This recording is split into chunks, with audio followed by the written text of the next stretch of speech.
George, you've been working night and day for the past few weeks, pulling together the left power list. We do it every year at the New Statesman. Here it is for those.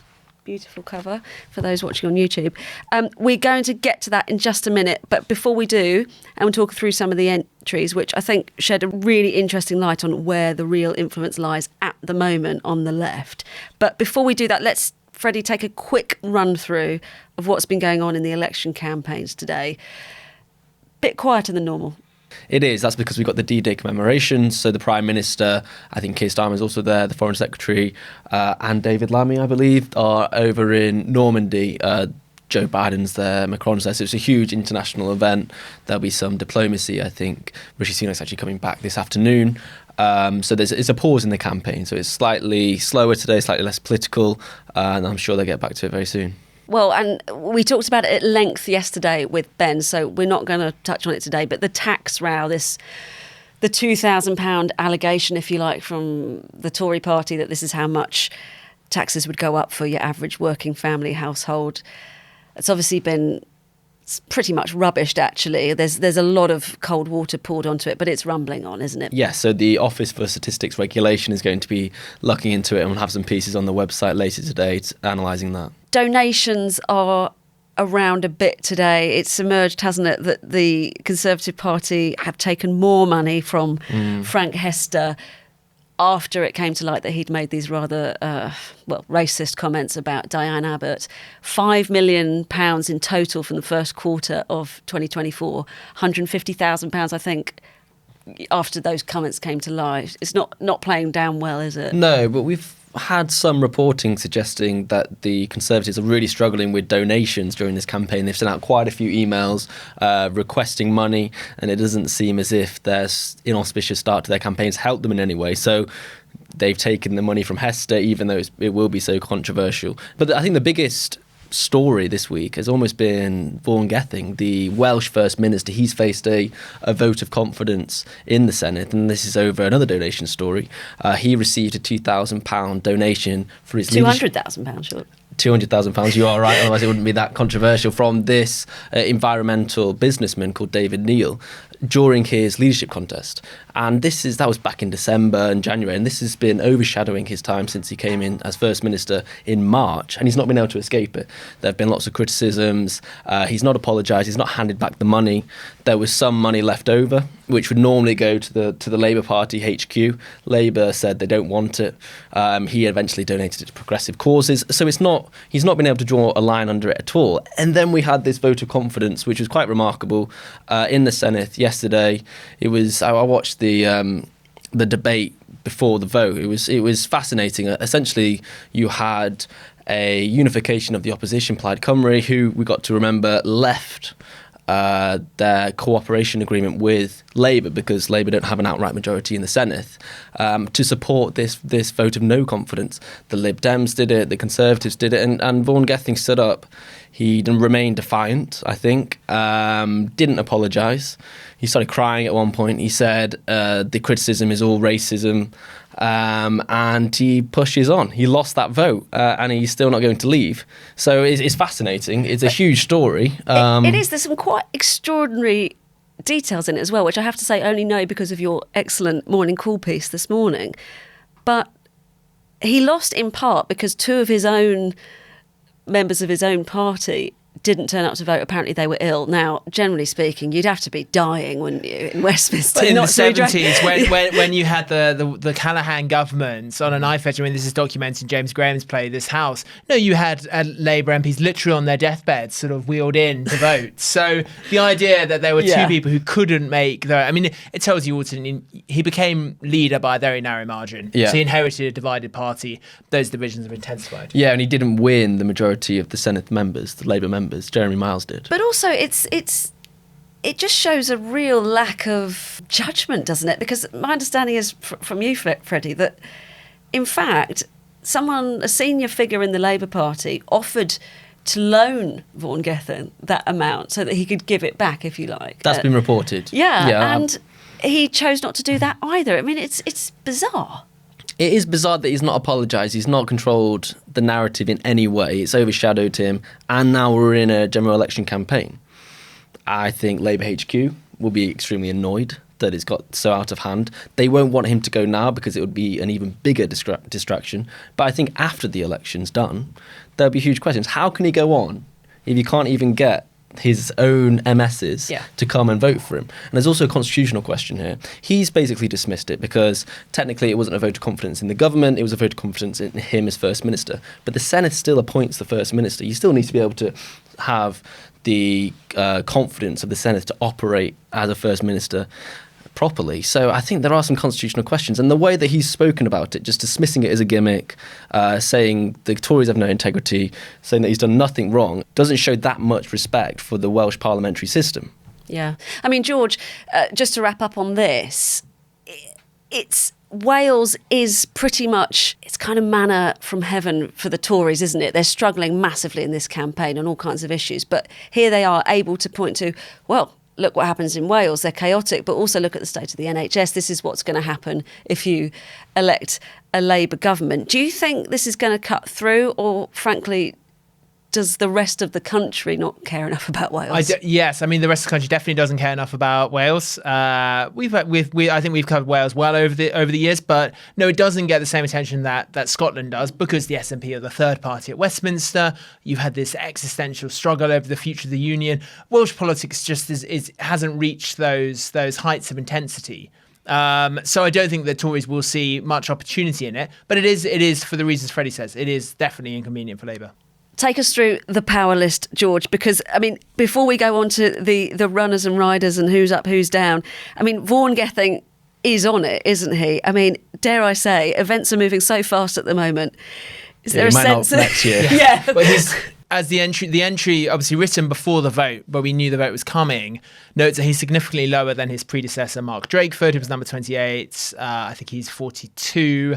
And yeah, for all the reasons we've described, he really became leader with a very weak mandate and has not handled himself well since. So yes, I think that is interesting. Whereas John Swinney, first minister, he's number 16, and Stephen Flynn, the SNP Westminster leader, both above him. So those are Scotland's devolved politicians are punching harder than Labour's. Now, second year in a row, perhaps controversially, that Keir Starmer hasn't been number one. He's set to win perhaps the biggest majority ever in the Commons. Explain to us why he still can't punch through for you. So last year we put Rachel Reeves number one. I think that judgment aged quite well in terms of how pivotal she's been over the last year to Labour's sort of fiscal policy and delivered the Mace lecture. But this year we've actually gone with Morgan McSweeney, so Labour's campaign director. And I think the logic for that is twofold. First, I think you can make a reasonable argument that Keir Starmer would not have become Labour leader without Morgan McSweeney. He's the man who devised a meticulous strategy to win over the membership, recognising that they wanted a progressive leader who could appeal to what you might see as sort of Labour's social democratic centre, but you didn't have to be a hardline Corbynite, that you could win with a left-leaning platform without aligning yourself with everything that Jeremy Corbyn did. That's number one. Number two is in the heat of a campaign director is all important. And we saw the power that Morgan McSweeney wielded over candidate selections, not just with some of the left-wing candidates who were dropped, such as Faisal Shaheen, but also bringing in key allies, people like Josh Simons, the Labour Together director, who's close to McSweeney. He's in the power list this year. He's in the power list, yes. So, and really, in a sense, the campaign director's opinion counts for a huge amount. Now, once Keir Starmer becomes Prime Minister, I think we can say that's a very likely outcome. Obviously, then you have huge powers of patronage and formal, informal influence from being Prime Minister. But right now, I think it makes sense to have Morgan McSweeney number one. So people need to understand that the power list, I mean, at any time, but particularly this year's edition is very much of its time. We're in the run up to a general election, and it's as of today, I suppose. Yeah, it's a snapshot, and there were some changes that we made going along. We originally had Angela Rayner lower down the list, but she was cleared of any wrongdoing and really then politically liberated. And one of the reasons we put her at number 4, so she's actually up on last year.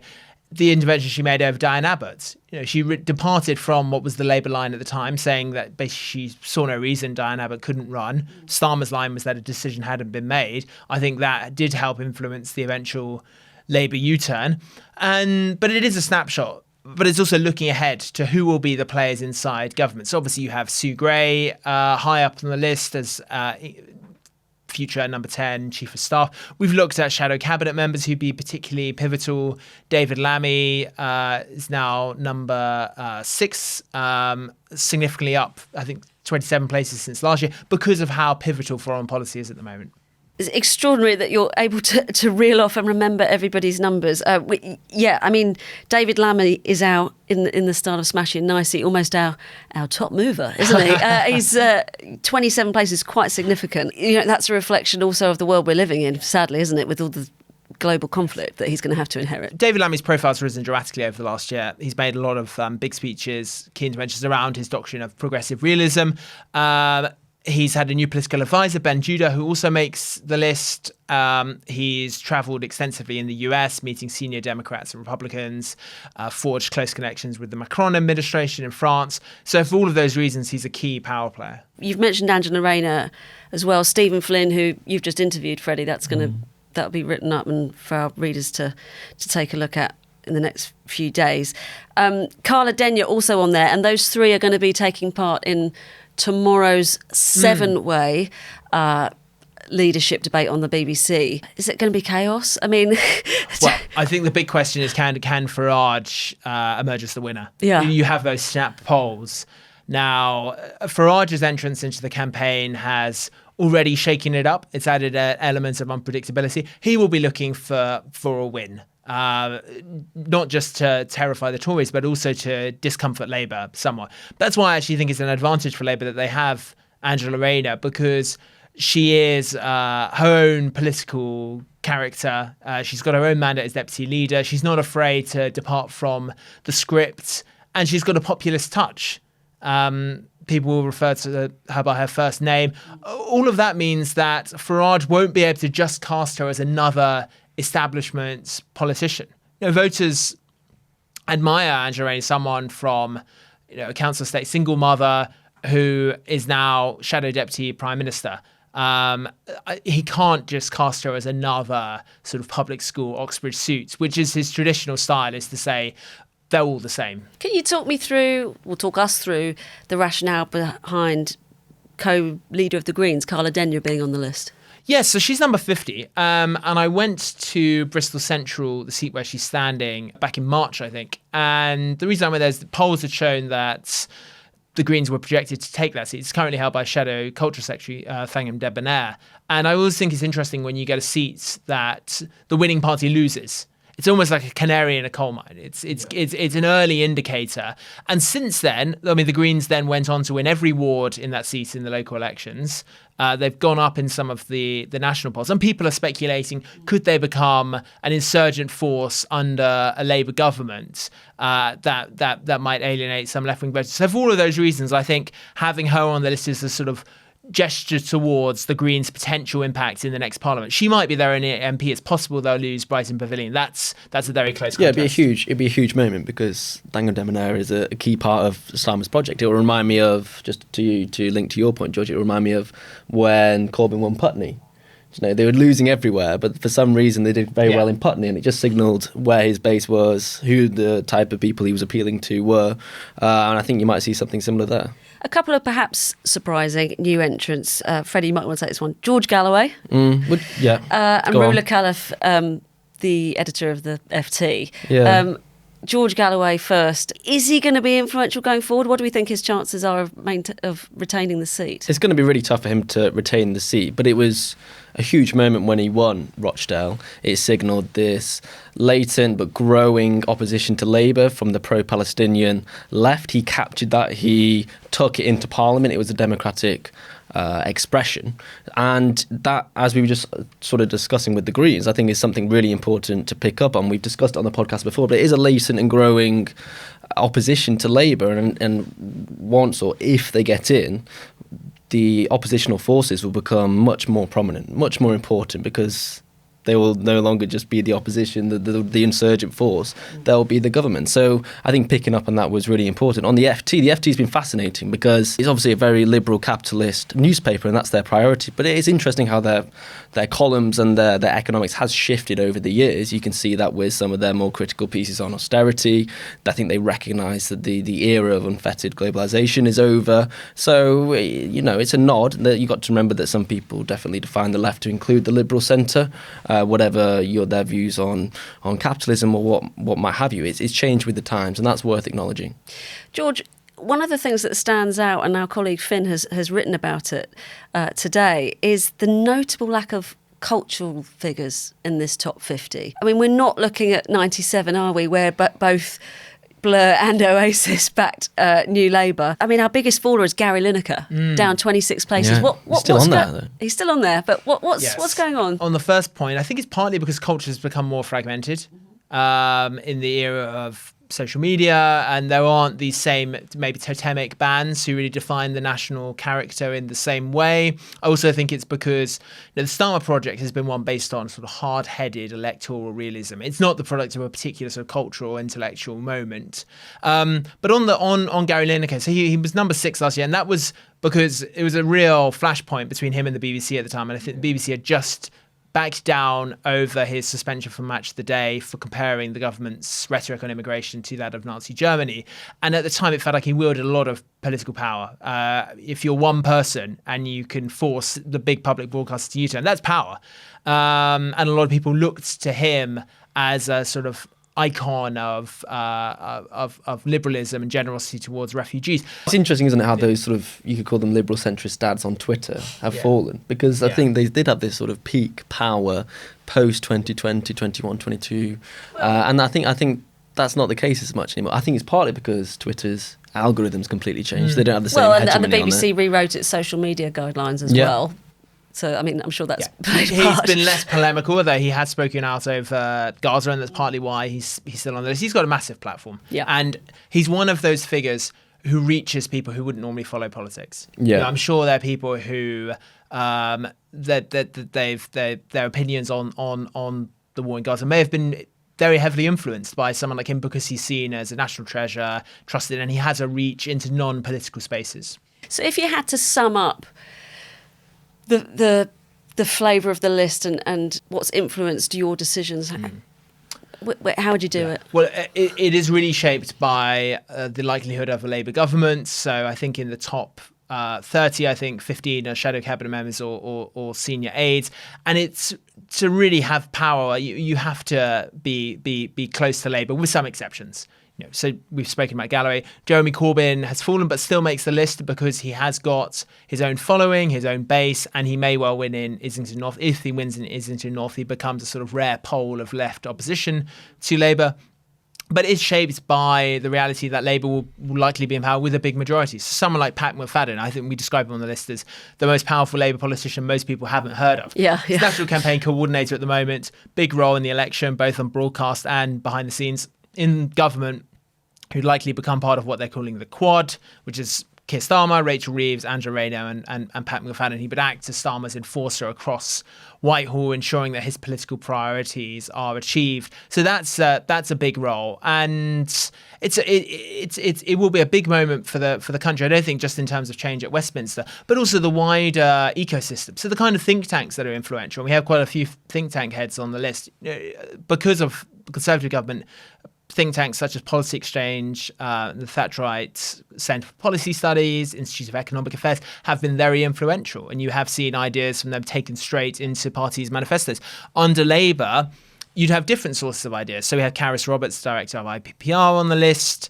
You have Matt Lawrence, Director of Commonwealth, who helped devise GB Energy. And then you've got Torsten Bell very high up. So he's obviously been chief executive of the Resolution Foundation, is now going into Parliament. But the Resolution Foundation will be a key source of ideas for the next Labour government on the economy. So just different institutions. And I don't think people necessarily appreciated what a change of government does to the wider landscape beyond just who controls the Commons. What I find really interesting as well is where we can see those pockets of dissent. You know, Andy Burnham, for instance, I think he's risen, I can't remember how much, but he's definitely risen.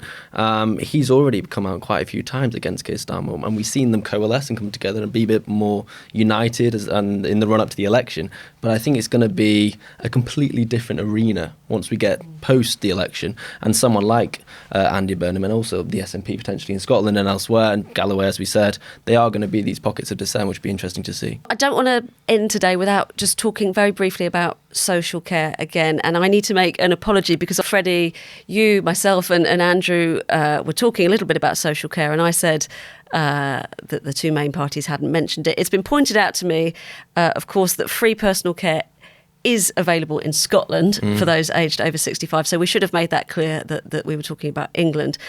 But really what's prompted me to bring it up again also is this extraordinary, beautiful video released yesterday by the Lib Dem leader, Ed Davey, where he talks about his life really and about his son, John, who he's a primary carer for, and just illustrating his commitment to reforming the social care system. I don't think anyone could fail to be moved by it. One thing I think one's got to get over about care and being a carer is you develop amazing relationships. I had an amazing relationship with my mum, my gran, my son.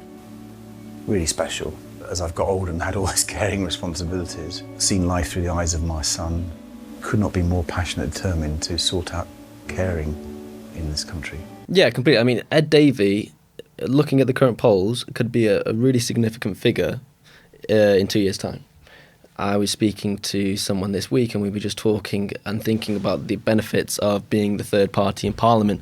It's not just the fact that you get those two questions at PMQs. It's also the committees, it's all the procedure, it's the way in which the Speaker sees you. It gives you so much more power, more platform. Broadcast coverage, lots of it. And this campaign's been really interesting because we've seen Ed Davey as a person increase his personal profile, which I think's been quite successful because of those sort of frivolous media encounters. Fun moments, sure. Yeah. But what will be really interesting is after the election, because he will be able to match that with this campaign, assuming the polls are right and they do get sort of 50, 60 seats, with this parliamentary base, which you'll be able to exploit. Yes, I mean, West Streeting has talked about the need for a cross-party solution on social care. So Labour, one of the lessons they've learned is they're not telling us what they do. But don't drop campaign policies from 10,000 feet in the middle of an election. Everyone remembers what happened to Theresa May and social care on the so-called dementia tax. Labour's announcement of free broadband didn't actually go down well with some voters because they saw it as the wrong priority. So there are lots of things the next Labour government is going to have to do that they're not talking about at the moment. And social care is going to be a massive story in the next Parliament, because the idea that you could have a Labour government, Labour who see themselves as the party of NHS, West Streeting is going to be Health Secretary and social care. The idea that they could simply say, well, we're just going to let this drift into yet another parliament is absurd. And I think also, I mean, something that I take away from the video, the risk of sounding like a softie, is, Ed Davey says, take each day as it comes, and it's important to have people you love around you. And I think sometimes we forget, don't we, during election campaigns, but generally that politicians are people too, so maybe we need to bear that in mind a little more.